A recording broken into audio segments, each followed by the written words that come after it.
So when we think of SEO and what our people who we want to find us are searching for, we got to think about what search engine or which one are we targeting? So is it Pinterest where people go for inspiration? Or is it Google search where maybe they're very like purpose driven and they're looking for something very specific?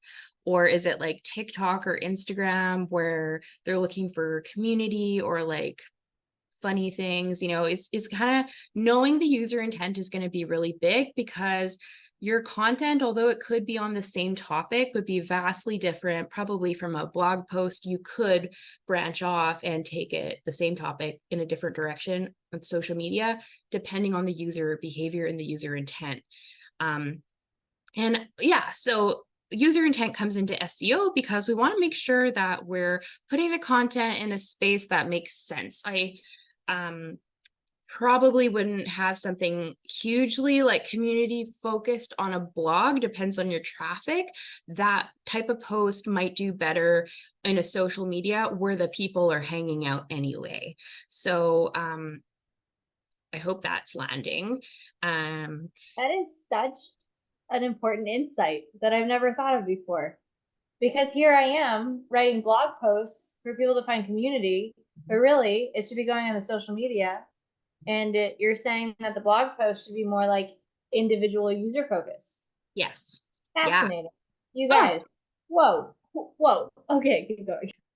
amazing. I love it. This feedback is like go juice, I'm like, yay, I'm on the right track. So thank you. Welcome, welcome to the Hedgie House. This is every day. Woo! I love it. Yeah. So user intent. So social media, I'm gonna say community building. And if you were to do advertising, there's two real main types, which you're probably gonna come across, which is scroll interrupt, which is the Facebook ones, right? They're kind of obnoxious sometimes. If you've seen, there's like stuff popping out at you. It's just like bizarre.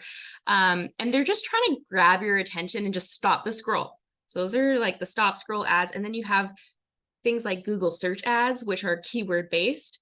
And it's like you're trying to show up. You could say like, I don't know, like fantasy book, like X book that they've just finished reading and they want to have other ones. And so that's probably going to pull a blog post that was like, if you like this, you might like this, so then that's like not a pattern interrupt ad. It's like search ad. We're not going to get into ads, but that's kind of another way where I like to just make people aware of the behavior that's going on the different like sites. Yeah. Okay, so this is probably my favorite part because it's the creative bit. And this is where you get to think about what you want to write about, what you want to talk about, how you want to bring people into your world and kind of like peel back the curtain of what it is that you're making and how you can best leave some breadcrumbs for people to find you. And so on this kind of flow chart, I've noted some websites that I think are really fun. And one of them is writerly.ai, and it is free to use up to a certain character limit or word limit. It's like 10,000 a month. It's like choose your own adventure with AI. But what I really like about this is that it does the heavy lifting for you with keywords. Like, how amazing is that? So when say you've got your blog post already written and you just want to optimize it for SEO, one of the ways you can do it is by inserting keywords that still feel like natural language within your blog post, or even adding headings that are kind of framed almost like, let's say, I'm trying to make it relevant to your niche.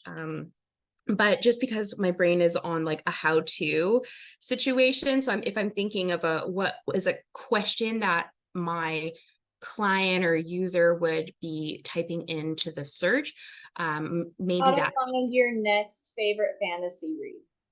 Pardon? Like how to find your next favorite fantasy Yes, read. that's perfect. Thank you. Yeah. Exactly. And so like that could be an awesome heading that should be bold. It should have space between the paragraph. So then the search engine, when it's crawling your site, and crawling just means, let's just say when the search engine scanned the internet, right? Trying to look for the best place to put that user query in with the content, that's going to stand out.